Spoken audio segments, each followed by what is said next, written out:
13, get to know what industrial relation is and the challenges often faced by Anteraja. Okay, so on this podcast, we will invite Mr. Angga Putra Pradana as a head of Human Capital Regional at Anteraja. Okay, please.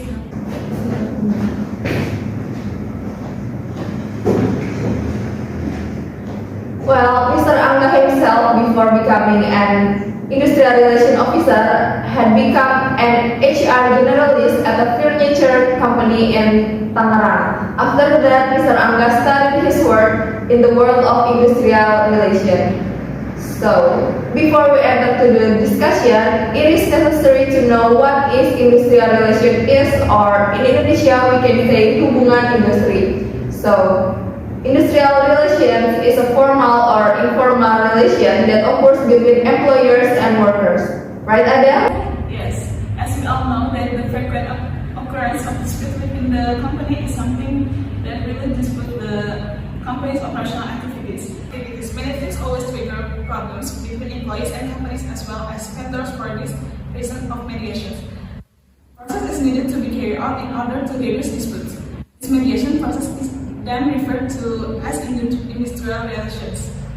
And there are principles in industrial relations that you must know. The first one is mutually beneficially partnership. And the second one is shared interest. The third is adherent to the principle of family. The fourth is increased shared welfare. And the fifth is creation of peace of mind and peace of mind. The sixth is functionally relationship and divisions of tasks, and the last is productivity improvements. Activities related to in the industrial relations in a company can be said to be more than just matters relating to the management of the company's organization itself. Okay. Industrial relation activities can be explained namely covering a collection of phenomena both outside and inside workplace related to the establishment and regulation of the labor regulations.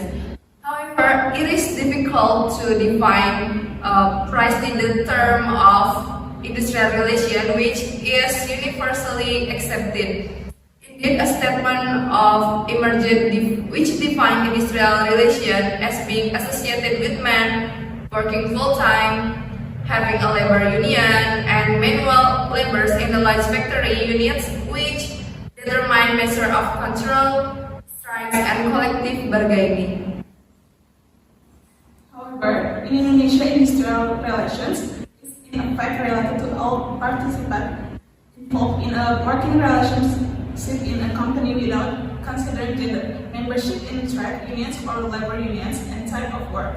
Industrial relations should also not be seen only from the requirements of simple organizational work regulations, but must also be viewed from a broader social, political, and economic relationship. The main objective of industrial relations regulation is to increase the productivity and welfare of both workers and employers. How about the Anteraja company itself, Mr. Amr? Okay, thanks for the question, but first of all, I want to use eyeglasses. Okay, in Anteraja itself, we know we have to deal with many people apart from the company side. And it's like handling many couriers in Anteraja, and it's called saja. In this case, as a bridge between the courier workers and the company itself. So therefore, in industrial relations, we must be able to maintain relations between all parties, starting from preventive actions to reducing tensions and resolving existing problems.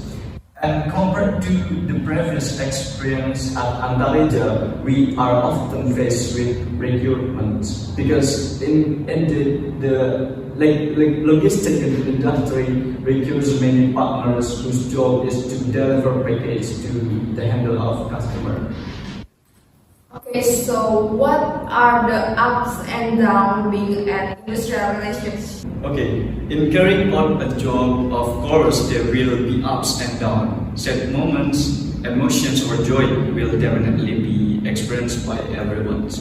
And regardless of their job, well, here I will specifically share my experience as an industrial relationship.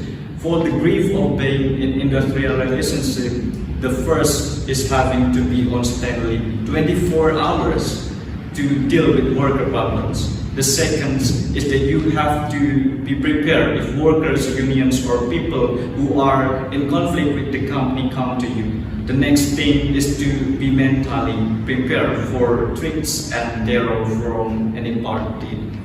As for the joy of paying an ER, that is for those who will like jobs that really on public speaking, this is suitable job, especially for those who like to work in the field and meet lots of people.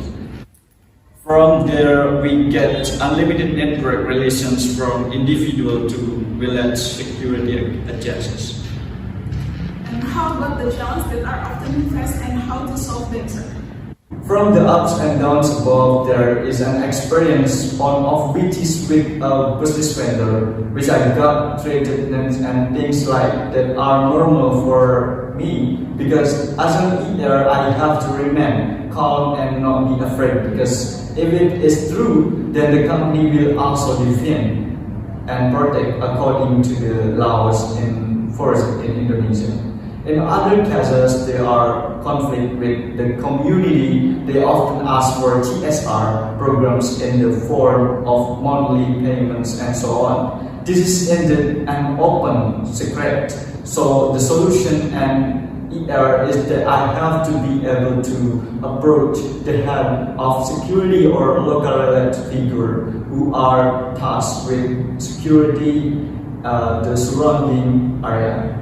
By establishing relationship and good relative, this can be handled well. One example of a case is related to the recruitment of employees, where sometimes local residents put themselves forward as a candidate.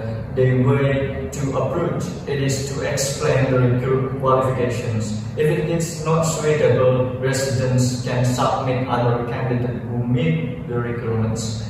In handling of establishing relationship with all parties, of course, each region has different policies. Here, ER can purpose to management to make a new policy related to the situations in the areas. And if there is a problem related to terminations of employees or warning letter, usually this will be resolved through the mediations of an unofficial bipartite forum between representations of the company and representative of the workers, usually by the worker union. There are also those who through the official bipartites at forum are registered with the manpower office to discuss issues related to productivity or other company-related issues, and this activity is routine, carried out usually once or a month, and is attended by members and chairmen of its representatives, like that. Okay, wow, that was so very detailed. Thank you so much for the time and for the opportunity to able to chat with us. Okay, so industrial relations. It is a very interesting topic of discussion related to the topic, because it does cover many aspects than relationship between vendors, companies, and workers. Okay, so that's all for our podcast this time. Thank you for your attention. Bye, Sobat IC. Wassalamualaikum warahmatullahi wabarakatuh.